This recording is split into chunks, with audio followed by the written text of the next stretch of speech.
and eternal God, draw our hearts to Thee, guide our minds, fill our imaginations, control our wills, that we may be utterly dedicated unto Thee. Use us always to Thy glory and the welfare of Thy people. And may we always be in Thy service and grateful for Thy gifts and this meal which we share in friendship. Amen. Yogi quotes, we've got two today, because Jeff gave me one from Yogi. It says, you can see a lot just by looking. And it's a picture of a cat sitting on top. Came from the cat calendar. And in honor of our program today, golf program, Yogi was not a very big golfer. And he was playing one day with a friend of his called Kevin Carroll. He's obsessed with it. And Kevin was trying to coax Yogi into feeling better about his round. And Yogi got to a water hole and said, I'm going in the water. A watering hole? Water hole in front of the tee. And so Kevin said to Yogi, Yogi, don't be like that, think positively. And Yogi replied, okay, I'm positively going to put my shot in the water. Absolutely. I would like to introduce our new pastor here at Jonesboro United Methodist Church. Andy Woodhouse has just joined us in July and is already obviously in the second line for today and very involved in the church. Will be very involved in Character Plus. It's going to be our first program for respect. It's all going to revolve around the sermon that she gave to us about a month or month and a half ago. Sticks and stones can break my bones. Words, words can really hurt. Kids in school need to know that. And Andy's going to bring that message to the school on the 22nd of September. So, Andy, we welcome you to our Rotary group. And could you say a few words of welcome to our group? Yeah, absolutely. Good afternoon. Thank you so. Yes, sir. Since we got noise in the background, I like all my speakers to speak up a little louder today than they have in the past. So, too much noise back there. Okay, Terry. Yeah. Where's your megaphone that we need? Yeah, give it to Yogi. Yeah. Okay. Good afternoon. Thank you so much for supporting us here at Jonesboro. I'm grateful to be here in Sanford. I was in Wilmington the past 7 years, and this is home now. So thank you for all that you do in the community. It's an honor to be a part of the Character Plus program and to have Grace and Larry and Doug and Deborah and John's out in the hallway. He's coming in. okay, great. And I'm not sure if there are other church members here, but again, thank you for your presence here today. If I can be of help in any way, if Jonesboro can, please don't hesitate to let me know. You can reach me through Larry. But can't tell you again how much your presence is here today. God bless you for your good work. And, it's an honor. Let's get back to the beans. Oh, thank you. Thank you. It's great to have a break. Thank you so much. Tracy's not here, so we'll skip over because I wanted to do the August return of the month. He obviously shares in that with our police officers. We're not going to do a member moment today. Richard's going to do it next week. We've got so much in the program that we said that's not what we need to do. But what we do need to do is recognize our newest Rotarian. And can we grab John from the hallway? Because he's not going to be with us. John, you're up. You're up. A lot of Rotarians in this room know John Schutz and know the work that he has done with Rotary for probably 20 years or more. He was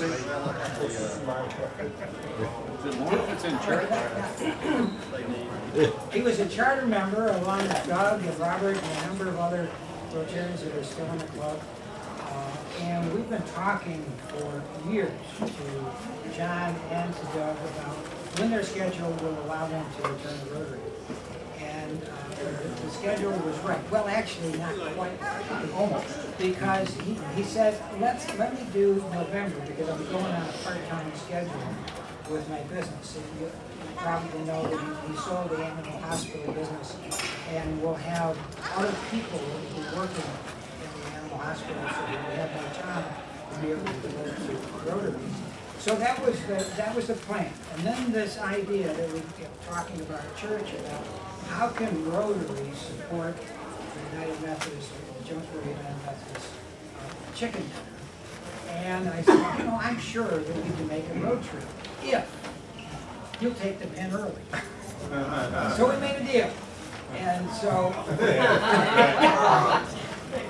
we want to welcome, and it says welcome back to John. And not that you need a lot of this information because you already have so much of it, but the information pack includes the certificate that he's joining, and we have to fill that out. And Jay, where's Jay? He has to sign this too, so we'll give this to you after the meeting. And this package that you may not have seen before, but it's really cool. All the key things that are going on in Rotary now, and many of the items you already know about. The polio program, we're almost there. We're 2 countries, and we're going to get it done within the next couple of years. Now, the best part of joining the Jonesboro Rotary is our membership chair, who will do the honors of pinning the pin on John. And you might get a hug out of this. I don't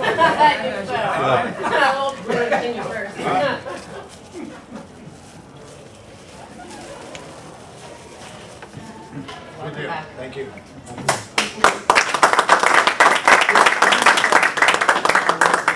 Sure. Yeah, it is good to be back. It was under lots of business circumstances that I had to leave to begin with, and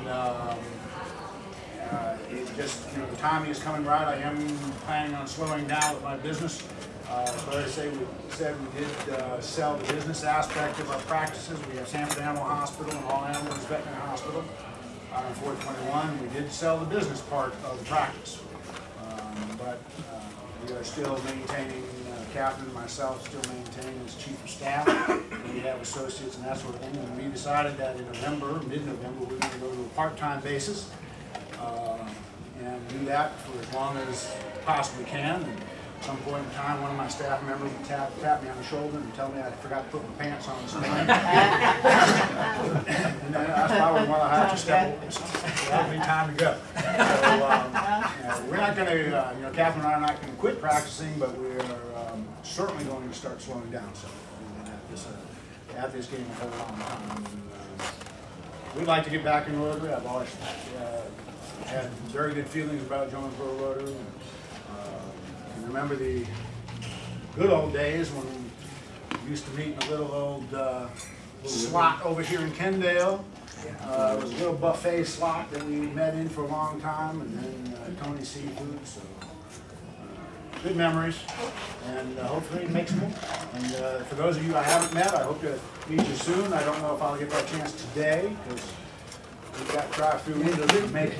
Yeah, so we're loading cars, but appreciate your support of Jonesboro Methodist too. And certainly, if anybody here does not have a church home they feel comfortable in, we would absolutely welcome you here. Just thought you met Pastor Andy, and she's brand new herself here, and she's a very wonderful breath of fresh air in this congregation. We're excited. We've got good things going on, and hopefully Jonesboro Rotary does too. Hopefully you guys can cook some chicken too.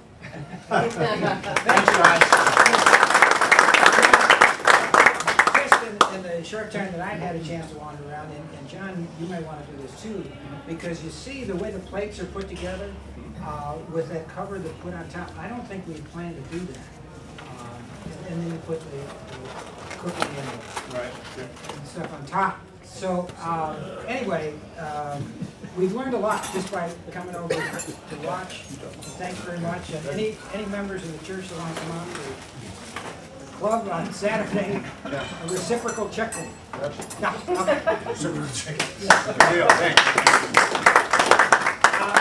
And the package for Doug Roscoe will sit in the file for another couple of weeks because Doug said, and rightfully so, he said, I would like to see that I can commute back and forth for my practice, get to Rotary, and be able to leave at 1 o'clock to get back to work across the street.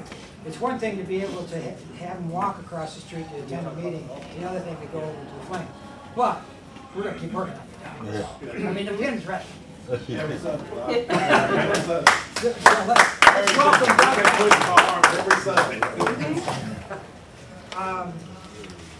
I won't go over the board notes completely. We'll save that for next week because there's so much to do.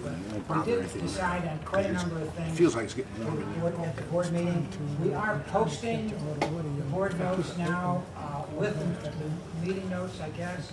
So you get a chance to see that, but we'll go over the highlights. The Character Plus list we'll go over next week as well. You can see our first speaker, Edwards, is going to be wonderful. We need all the support we can get for all our schools. At least 25 mentors are going to be needed this year to support the school. Salvation Army Connection, Chris isn't here today, but we're making really good progress with him. Trying to connect him with organizations that will help ring the bell, which is really what funds all the things he's trying to do, particularly the education part of what they're doing now. We need the support, so if you haven't contacted Chris with an organization you think he might be able to recruit with your help, please do that. Barbecue, last note before we go to our program. Any last minute information on the barbecue, David? I think everything should be ready to roll. I'll pick up the chickens in the morning, about 8:39. Paper products. Do we have those? Should I go buy those things that what are they, sleeves or whatever they put on them? Because I don't think we asked you to do that. No, but I'll talk about that. You feel? And I don't think we you know, for volunteerism, and we've got 7 or 8 or 9 Rotarians that are already scheduled that put the name down on a sheet of paper, and thank you. Howard, who lives in Carolina Trace, saw me before the meeting and said, John, what time do I need to be there? We're meeting at Carolina Trace at the clubhouse at 10 a.m. on Saturday. We're going to start feeding and serving at about 11 a.m. You do not have to be there for 5-6 hours. If you can be there from 10 to noon, fantastic. If you can be there for 3 to 4 hours, whatever, it is fine. Well, you know, more hands make the work a little bit easier. So, however you can contribute and come in and pop in on us, that's fantastic. We're doing good for manpower as well, but usually when you get 10 people to sign up, you get 6 people to show up, right? It's just the way it is. We're all busy people. So, if you didn't put your name on the list, come on and see us anyways at 10 a.m. At Carolina Trace. Yeah. Could I get a show of hands? Who's coming? And Michael's crew too.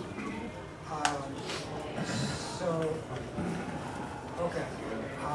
We'll send one other blast out, encouraging people. But be in your shirts, and if you don't have a shirt, I'll have some more on Saturday.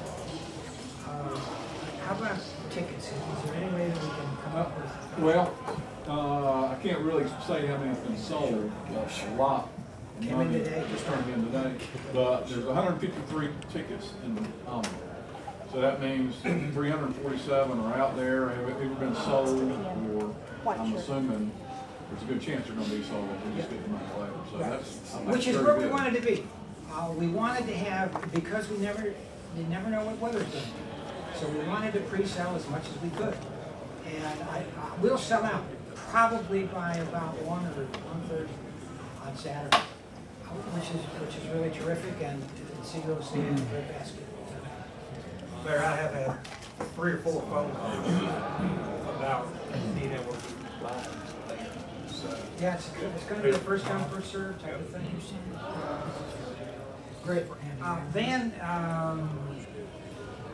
do you have a sergeant? I do. Thank you, President Larry. I do. Thank you. My glasses on, so I'm making mistakes here. Okay. Thank you. Stacy Crick, you have a couple of very special guests that you want to introduce your guests to us today? I do. My husband and golf professional at Carolina Trace, Mike Crick. And another VIP, David Welchel, golf course architect.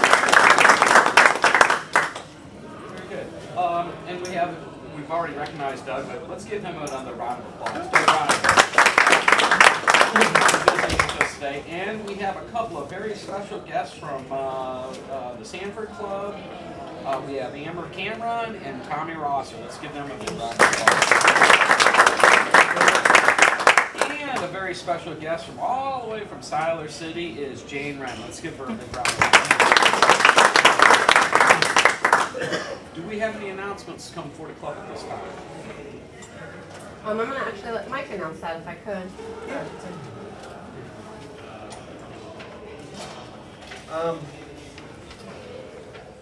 Celebrating the opening of the golf course and also all the public servants in our area in Lee County, we have come up with a golf tournament. We're calling it Guns and Hoses, and it is to celebrate the police, firemen, EMS, the Southern Protection Agency, anybody and anyone that has anything to do with that public service. So we're going to have a golf tournament, and the greens fees and cart fees, range balls, and everything, absolutely complimentary at Carolina Trace.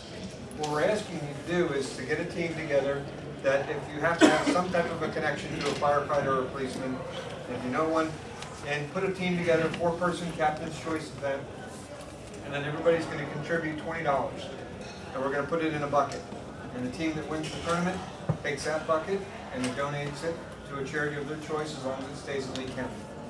So this way we get to make a contribution to a very good charity here and keep it within our county, as well as come out to Carolina Trace and enjoy our new golf course.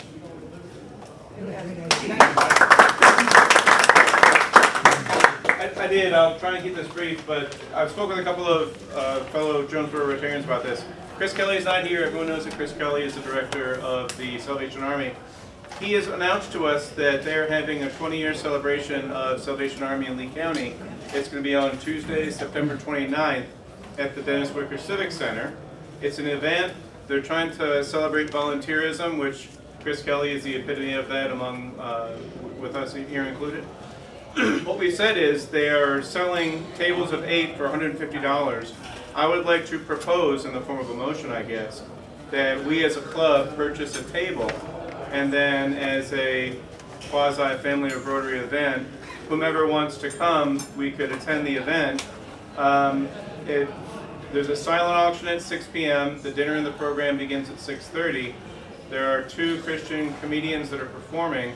And lastly, if that wasn't good enough, there is fellow Rotarian Ted Lanier will be recognized with the Sanford Club, and George Langston, and a lot of us from First Baptist know who George is. They will be recognized at the event as well. So I think that to support Chris and to support Salvation Army, certainly we would like to do that as a club. So I make a motion if you all would be agreeable to that. So moved. Second. All those in favor? Aye. And you know, it might be first come, first serve.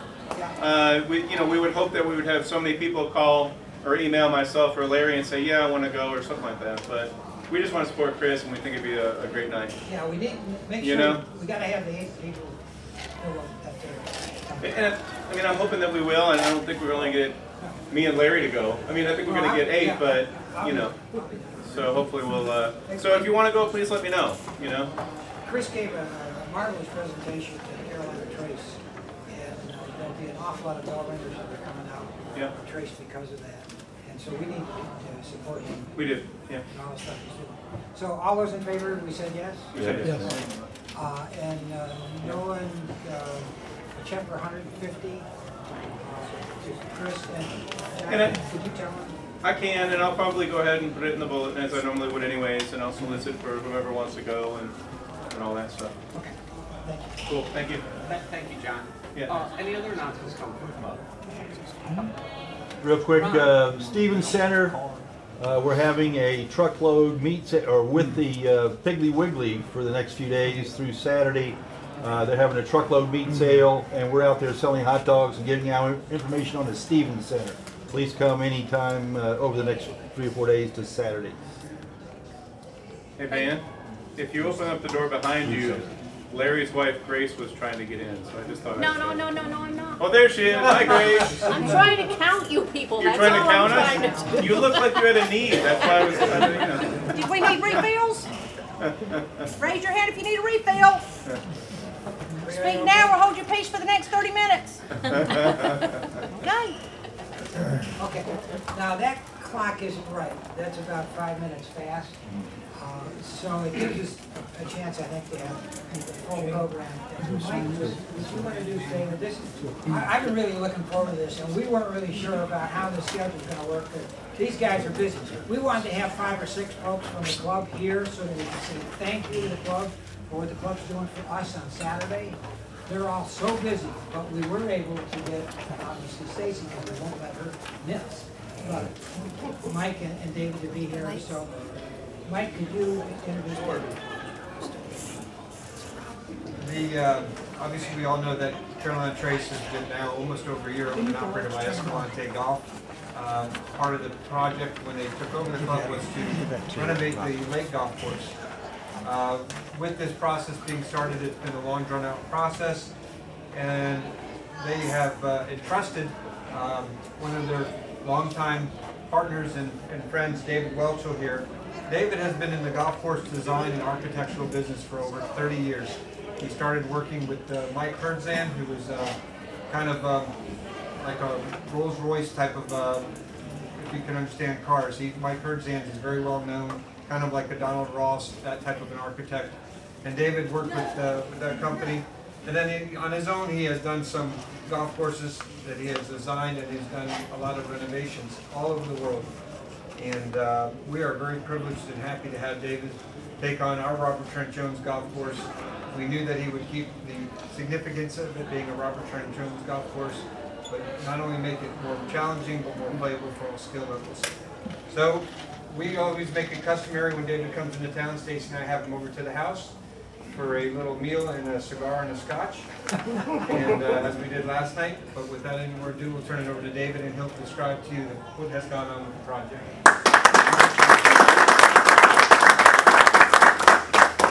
Thank you. I was a little surprised when Stacy found that picture online, and that represents a charity that I run in Ohio. And flattered that you found it, and a little embarrassed too, because we're always dressed in +4s, and we play with Hickory Shaftesbury clubs and raise money. It's a group called Keepers of the Green. I've been involved with them for like 20 years, around 2 tournaments a year to do that. But getting back to the real thing we're here to talk about today is Carolina Trace. And like Mike said, I've known the Escalante people for 24 years. I did their first golf course. The first golf course they built or bought just outside of Colorado Springs. I remodeled that for them. I've known them since. Great people. David McDonald, the president of the company, is a good friend of mine, and we've had a lot of fun over the years working on different golf courses. He called me a couple of years ago, I guess it was maybe 18 months ago, was talking about the fact that they were looking at Carolina Trace to buy and put in their portfolio. They own and operate about 20 golf courses around the country, and all of them are very good properties. They're nice properties in Florida, in Texas. They're looking at one in Oregon. And every time they buy one, they improve something there. They're going in with a vision to make the golf course better than it was. Many of the golf courses are older, like Carolina Trace. Carolina Trace, the lake course was opened in 1971. Robert Trent Jones Sr. did it. And I've played many of his golf courses, and most of them are great golf courses. And the lake course and the creek course are no different. It's just kind of gotten a little bit out of date.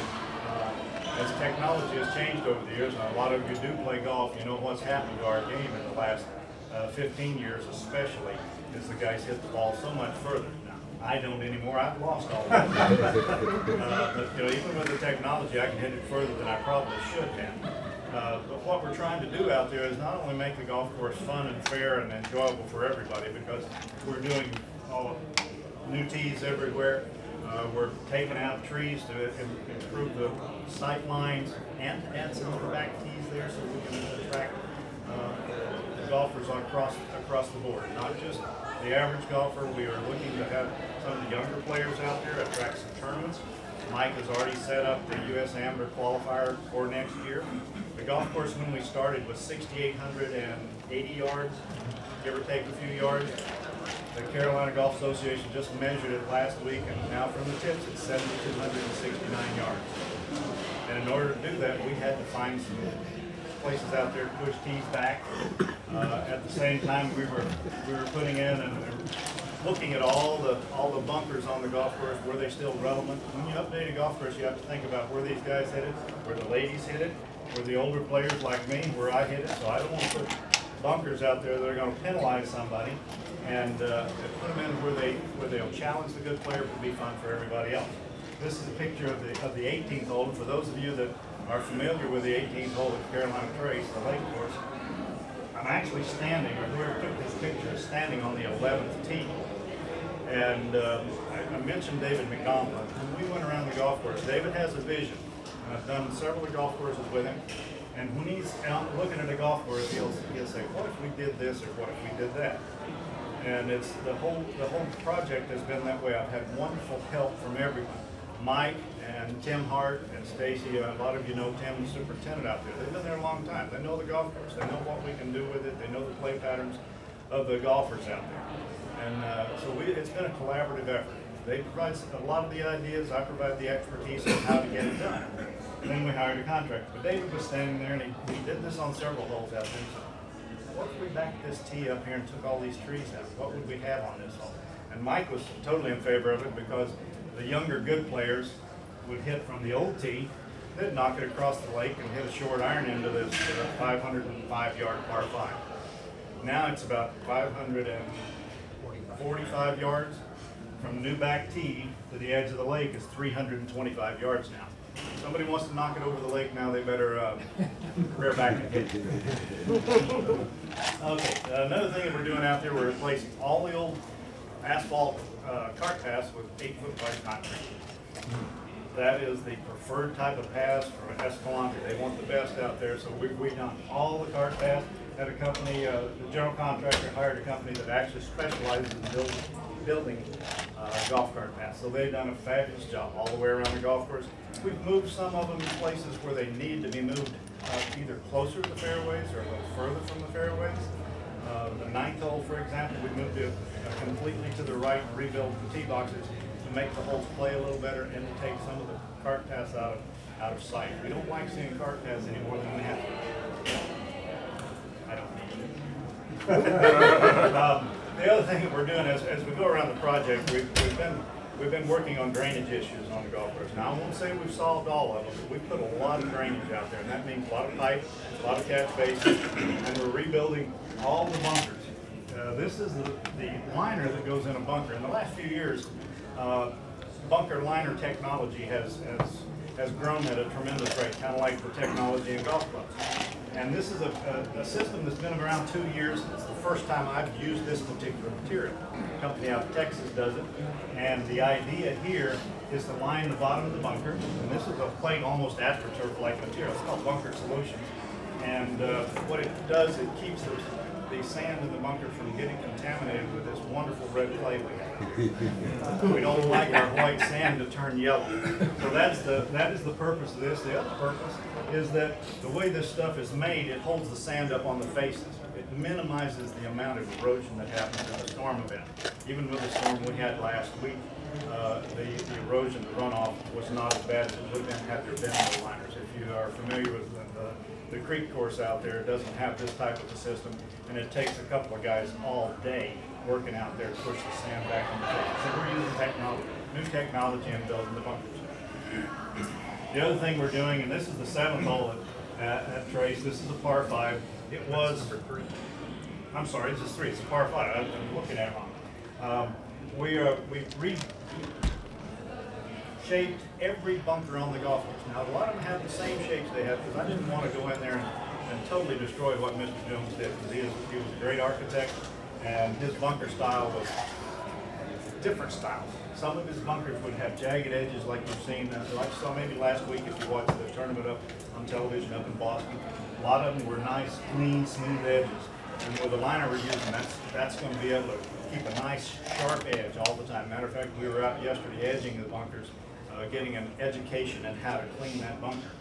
Bunkers we moved. This one we slid in a little bit, wanted to bring it into play just a little bit more.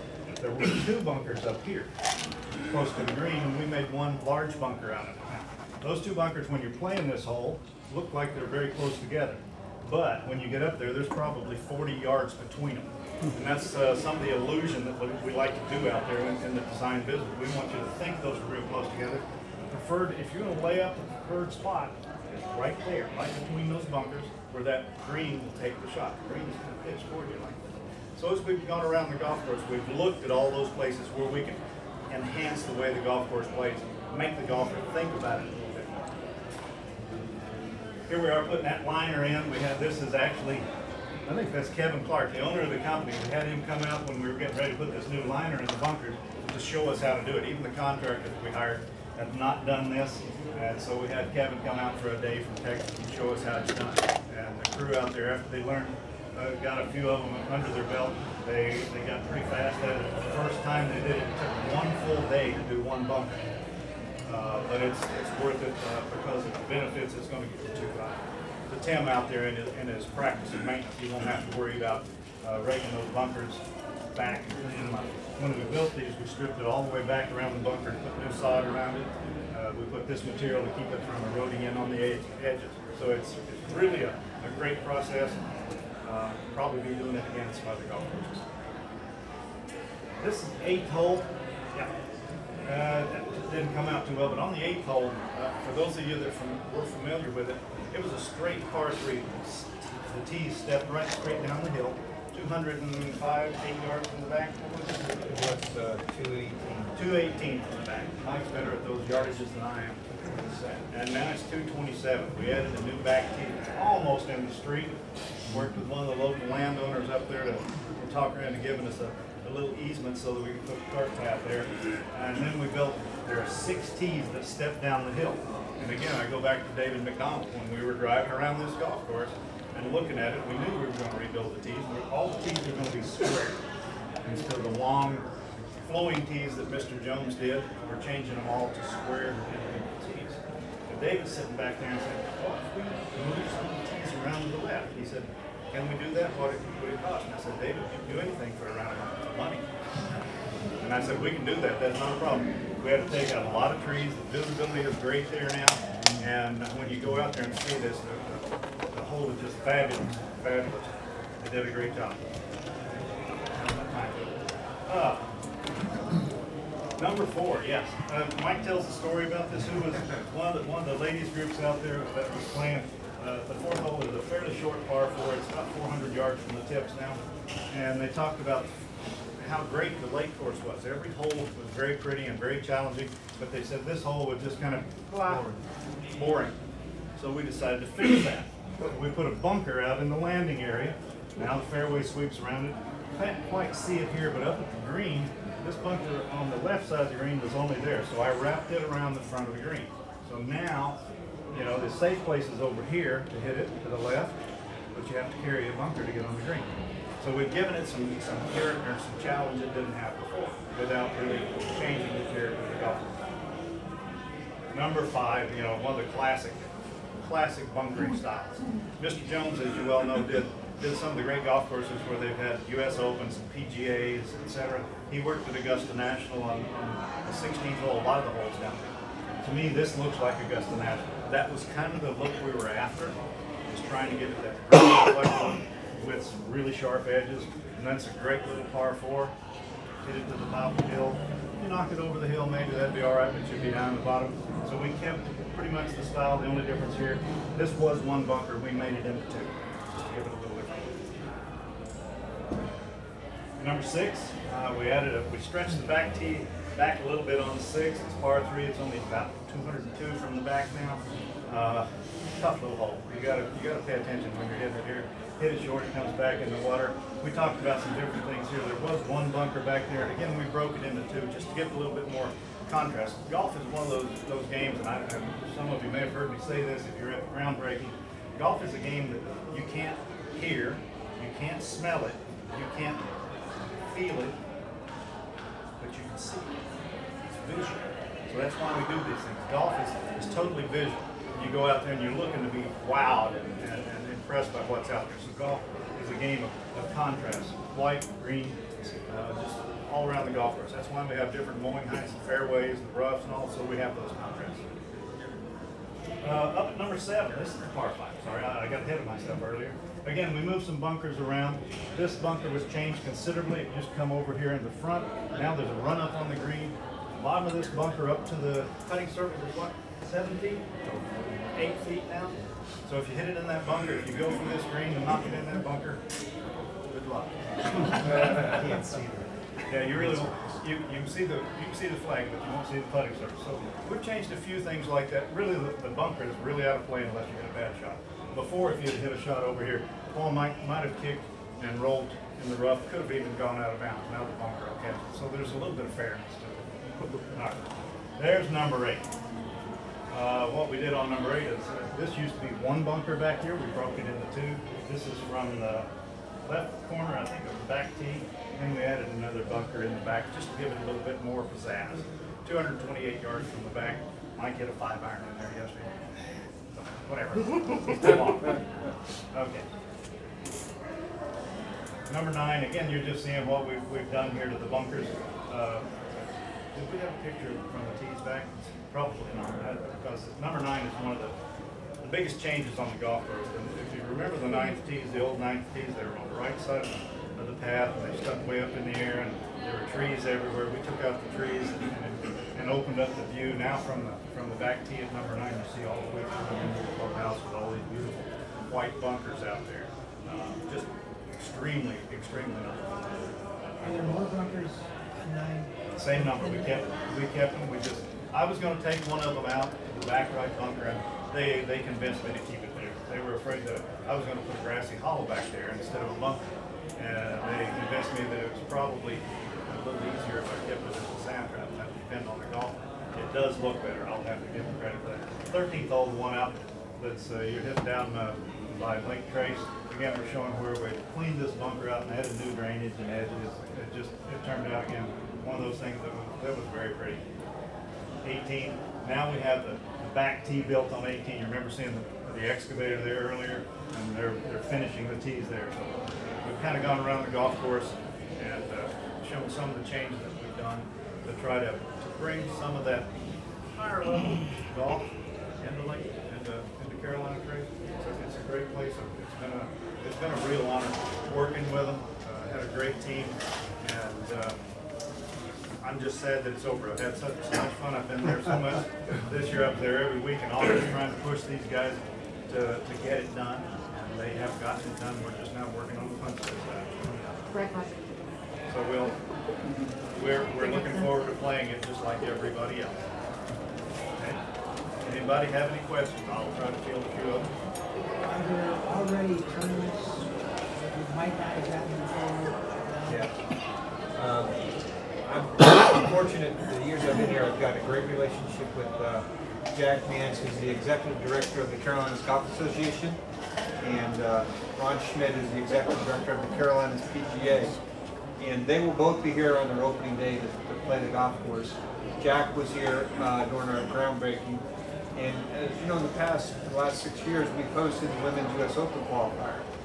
And when we went under renovation, they ended up going up to Chapel Hill to Governor's Club for this year, and stayed in close contact with them. We not only got the Women's U.S. Open qualifier back, but in talking with Jason Cox, who now runs some of the men's qualifiers, he said, well, we're going to send the big boys there to you. So you will, now in July of next year, we will be hosting the men's U.S. Amateur qualifier. So, and that's where it starts. It starts with these type of qualifying events, and then from there you go a little bit bigger and bigger. We were on the tag to have the Women's State Amateur Championship this year. The renovation, it was put off. We're looking to maybe try to have it next summer. If not, we'll probably have it the following summer. So the club, that particular golf course has a great reputation. We are into our 3rd year of our Lee County Amateur Championship, which we pushed it back till October, the 17th and 18th of October. So that has become a big event. So not only the big major events, but the Haven, they have not done a golf tournament in the past, and I'm working with them. They're having a golf tournament on May 20th of next year. So a lot of the charitable organizations around, obviously the Guns and Hoses, ones that we're doing, but they're CARA, the animal rescue, they're coming back to have their tournament out there with us. So some of the ones that we haven't had the last couple of years are coming back. we have that every year. But yeah, the Burn Children's Fund, the Wounded Warrior Tournament, we have a lot of these type of events out there.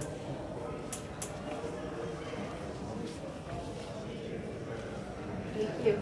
Thank you.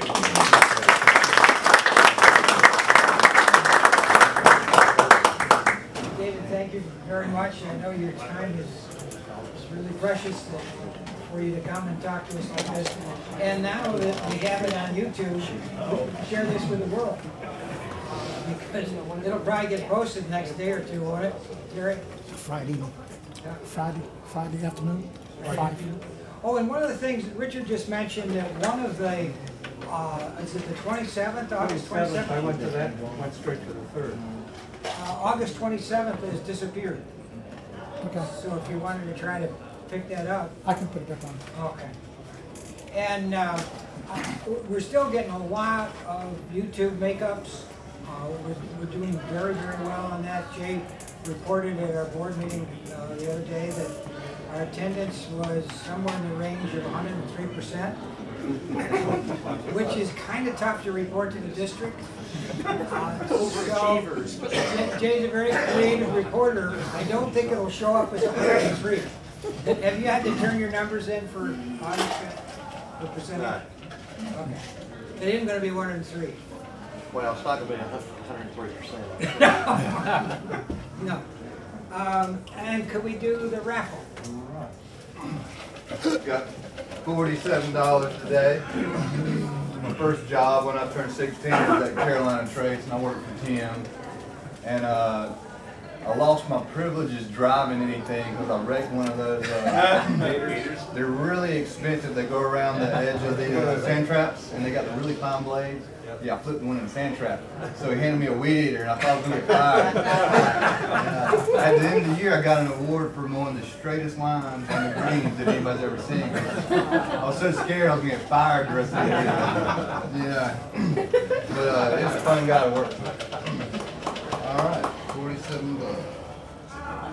Must have been a few Baptists that didn't play today. That's kind of all right, we got 393. Oh, that'll take care of the green sheet. Larry, real quick. Stacy's got a brag. She wants to brag on somebody. And I want to brag on somebody. Oh, I was using the brag that we were on schedule and the course was opening up, and I also had a phone ring penalty. Oh!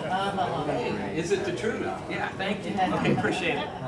David Van. Yeah, I have two brags, and one of them is for Terry, because I did all 4 of last month on YouTube. I'm glad to be able to be back. I'm gonna, most of the time I usually try to sell a whole bunch of tickets, and I usually come up with some astronomical amount that I sold, but the chicken plates on Saturday hadn't been doing real good, but I know somebody that has been doing really good because everybody I've tried to sell said, I already bought them from Larry Aiken. Larry, how many tickets have you sold? 52. Woo! Let's give him a big round of applause. I think this is wonderful.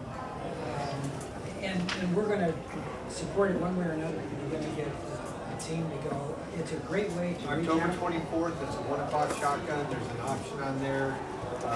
If you want, there's going to be a buffet. Really very affordable. It's right out on cost. But we are doing everything we can there. I've been here since '98, and when I got there, I know there was some perception of the members and the gates were closed and they didn't let anybody in. And as you can see, we have worked over the years and continuing to work over the years to opening the gates, getting involved in the community, and getting the people from the community to come out and experience the facility, the golf course. So this is just another effort that we're trying to reach out to be part of the community. And we were talking about, because we want to do road trips every once in a while that worked out so well when we weren't able to go to the Flame, and we learned a lot by going to different places, had a lot of fun. And so it may be that we can do a road trip and have a meeting at Trace, and for those who want to play after that, we can go out and play. So we'll have to come up with a date, but does that sound like it'd be fun? Yeah. Okay. David? I'd like to donate a quarter-page ad for this.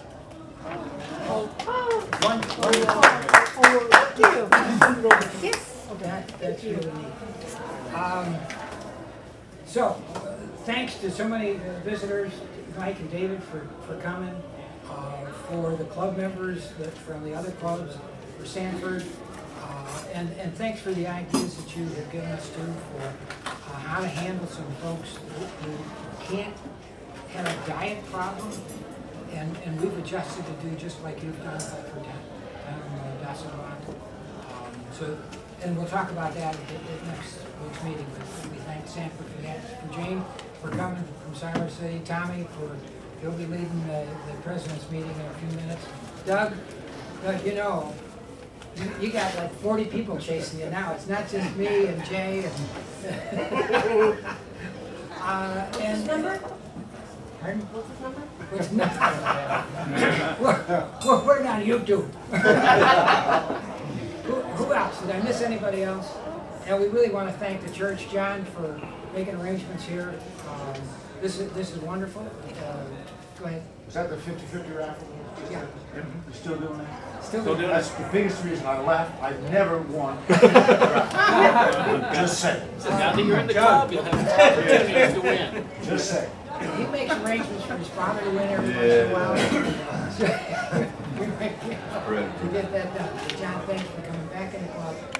Look forward to it. And listen, when I joined here, I listened to John's report on what's in the Rotarian every month. It's fun. I mean, he makes the Rotarian funny. So it'd be great to be able to have you go through and pick out stuff and do your reporting if you really want. Anything else? Now, for the four-way test, where is it? I've got a four-way test here somewhere. Did you forget it, Larry? Oh, there you go. Yeah, well, there's no banner. So, The four-way test of the thing.